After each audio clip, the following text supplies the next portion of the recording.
दोस्तों, मानव जीवन बहुत कठिनाइयों के बाद मिलता है और मानव जीवन जीना भी इतना आसान नहीं है। हर दिन मनुष्य के जीवन में तरह तरह की मुसीबतें आती रहती हैं और साथ ही उसका दिमाग कमजोर हो जाता है। आज की इस कहानी के माध्यम से जानते हैं कि मनुष्यों में ऐसी कौन सी आदतें पाई जाती है जो उनके दिमाग को धीरे धीरे कमजोर करती हैं। मित्रों, दिमाग हमारे शरीर का महत्वपूर्ण अंग है। हमारे शरीर के अंदर होने वाली हर क्रियाएं मस्तिष्क से ही संचालित होती हैं। किसी घटना पर हम कोई भी सुझाव देते हैं तो वह केवल और केवल मस्तिष्क के ही कारण हो पाता है। अगर आप अपने किसी भी शरीर के हिस्से या हाथ को मोमबत्ती की तरफ लेकर जाते हैं तो वह आपके हिस्से को जला देती है, लेकिन इसका संदेश सबसे पहले मस्तिष्क तक पहुंचता है और तभी आप अपना हाथ जल्दी से हटा लेते हैं, क्योंकि आपके मस्तिष्क में यह बात आ जाती है कि अगर हाथ को मोमबत्ती के पास ज्यादा समय तक रखा तो हाथ जल जाएगा। यदि व्यक्ति का मस्तिष्क ठीक से काम ना करे तो वह इस दुनिया में जीवन जीने के लायक भी नहीं रह सकेगा।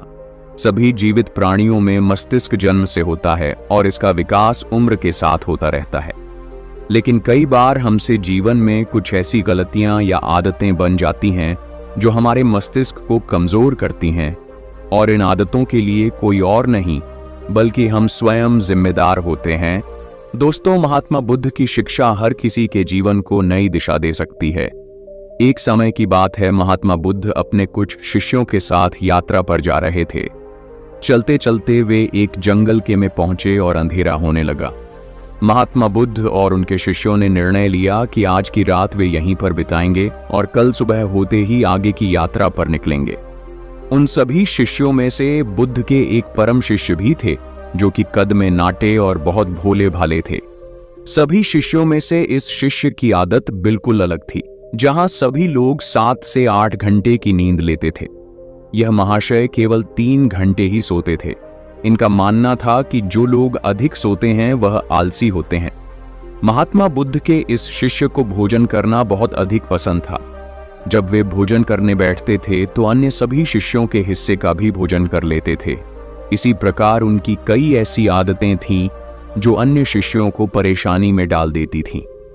उस रात जब महात्मा बुद्ध और उनके शिष्यों ने जंगल के किनारे पर डेरा डाला, तब दूर दूर तक पानी की कोई व्यवस्था नहीं दिख रही थी। इस बार पानी खोजकर लाने की जिम्मेदारी बुद्ध के उन भोले भाले शिष्य को दी गई। महाशय मटका लेकर पानी की खोज में निकल पड़ा।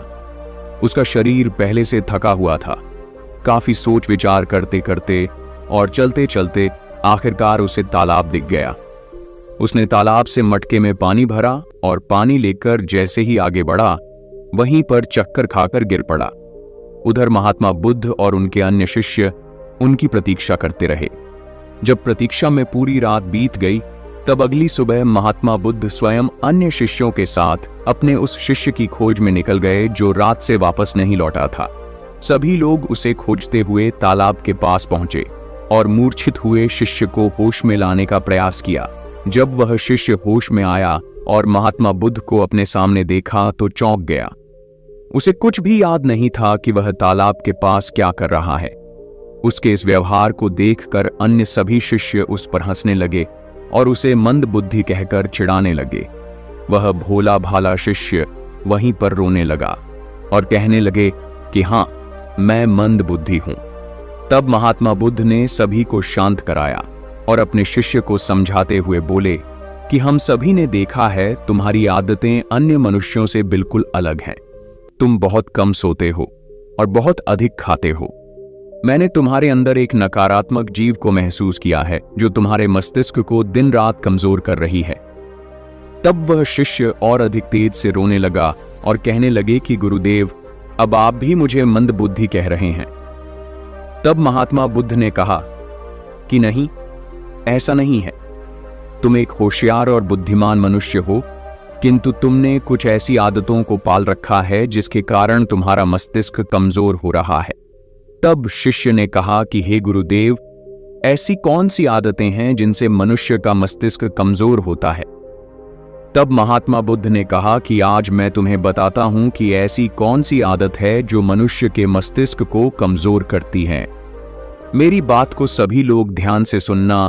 महात्मा बुद्ध ने बताना प्रारंभ किया। पहली आदत, नींद के महत्व को समझने में भूल करना। कई ऐसे व्यक्ति होते हैं जो नींद को गंभीरता से नहीं लेते हैं। उनका यह मानना होता है कि ज्यादा सोना समय की बर्बादी होती है। यदि वे कम सोएंगे तो अधिक कार्य कर पाएंगे और अधिक सक्रिय रहेंगे, जबकि यह सोचना बिल्कुल गलत है। नींद हमारे शरीर की एक मुख्य आवश्यकता है। दिन भर काम करने के बाद जब शरीर थक जाता है तो उसे कम से कम 5 से 6 घंटे की नींद की आवश्यकता पड़ती है। तभी जाकर वह अगले दिन के लिए सक्रियता से तैयार हो पाता है। कम सोने वाले व्यक्तियों की मानसिक क्षमता भी कमजोर मानी जाती है। इसीलिए मस्तिष्क को तरोताजा और तेज रखना है तो रोज 5 से 7 घंटे जरूर सोए। दूसरी आदत, आवश्यकता से अधिक भोजन करना। कई व्यक्ति ऐसा सोचते हैं कि एक ही जीवन मिला है, इसलिए इसे खाने पीने और मौज करने में बिताना चाहिए, और इसी सोच के कारण वह आवश्यकता से अधिक खाना खाने लगते हैं। न तो उनके खाने में किसी प्रकार की कोई गुणवत्ता होती है और न ही वह कभी खाने की मात्रा पर ध्यान देते हैं। कई लोगों को लगता है कि अधिक खाने से शरीर को अधिक ताकत मिलती है, जबकि ऐसा कुछ नहीं है। अधिक खाने से शरीर में केवल बीमारियां ही लगती हैं, कभी पाचन संबंधी बीमारी तो कभी शरीर का मोटापा। यह सब कुछ खाने की गलत मात्रा और उसकी गुणवत्ता के कारण ही होता है। जब व्यक्ति का शरीर बीमार रहेगा तो इसका असर मस्तिष्क पर भी होगा। इसलिए अपने मस्तिष्क को तेज रखने के लिए सही मात्रा में और सही गुणवत्ता वाला भोजन करना चाहिए। तीसरी और खास आदत, खुद को कार्य करने की मशीन समझना। इस संसार में कई ऐसे व्यक्ति हैं जो दिन रात काम के पीछे भागते रहते हैं और इस बीच ना तो वे अपने शरीर को आराम देते हैं और ना ही कभी अपने परिवार को समय देते हैं। ऐसी आदतों से उनके जीवन में तनाव बढ़ जाता है और एक दिन ऐसी थकान हो जाती है कि फिर वह पहले के जितना सक्रिय नहीं हो पाते हैं। इसलिए अगर आप भी खुद को कार्य करने की मशीन समझ रहे हैं तो आप अपने शरीर को खराब करने के साथ साथ अपने दिमाग को भी खराब कर रहे हैं। इस आदत को आज ही खत्म करें और एक सामान्य जीवन जिए। जितनी आवश्यकता है उतना ही कार्य करें। चौथी आदत, बुरी आदतों की भरमार रखना। कई व्यक्तियों में आलस्य इतना अधिक होता है कि वह किसी भी काम को ठीक से नहीं कर पाते हैं। उनके शारीरिक और मानसिक शक्तियों में अक्सर कमजोरी पाई जाती है और इस कमजोरी का मुख्य कारण होती है उनकी गलत आदतें, काम को टालना, आवश्यकता से अधिक सोचना, बेकार की बातों पर चिंता करना। ये सभी दिमाग को कमजोर कर देने वाले लक्षण होते हैं। इसलिए यदि सही जीवन जीना है और दिमाग को तेज रखना है तो सबसे पहले अपनी बुरी आदतों को खत्म करें। पांचवी आदत, खुद की बुराई और कमजोरी देखना। कई बार व्यक्ति के सामने ऐसी परिस्थितियां आ जाती हैं जिनमें वह खुद को असहाय और कमजोर अवस्था में पाते हैं, लेकिन इस अवस्था से निकलने के स्थान पर वह स्वयं को ही कमजोर मानने लग जाते हैं।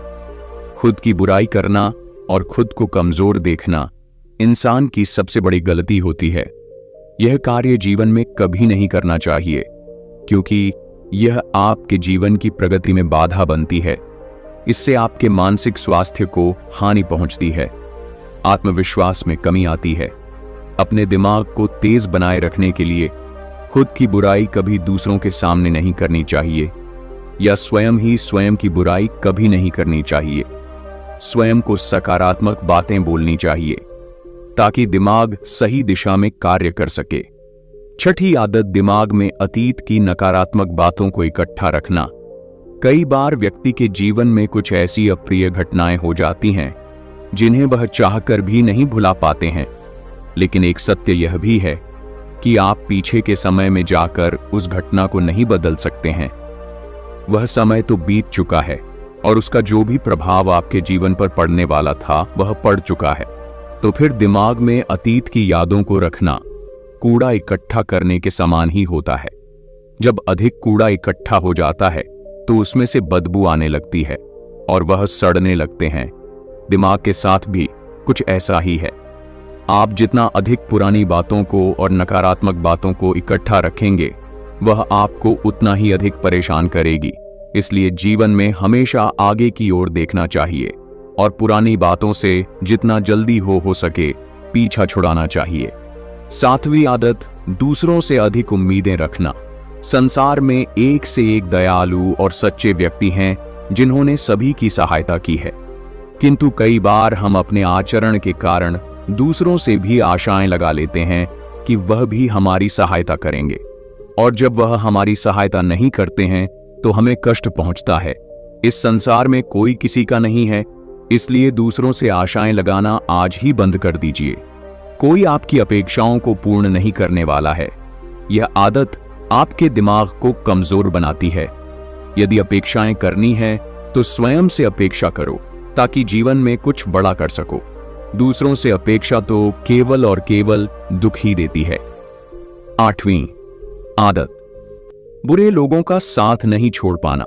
हम सब अच्छी तरह से जानते हैं कि हमारे आसपास किस तरह के लोग रहते हैं और उनका हमारे जीवन पर क्या प्रभाव पड़ने वाला है। जब कभी आपको लगे कि किसी का साथ आपको नुकसान पहुंचा रहा है या आपके जीवन को प्रभावित कर रहा है, तो उसे वहीं पर समाप्त कर देना उचित होता है, क्योंकि बुरे लोग आपको कष्ट और नकारात्मकता के अलावा कुछ नहीं देने वाले हैं।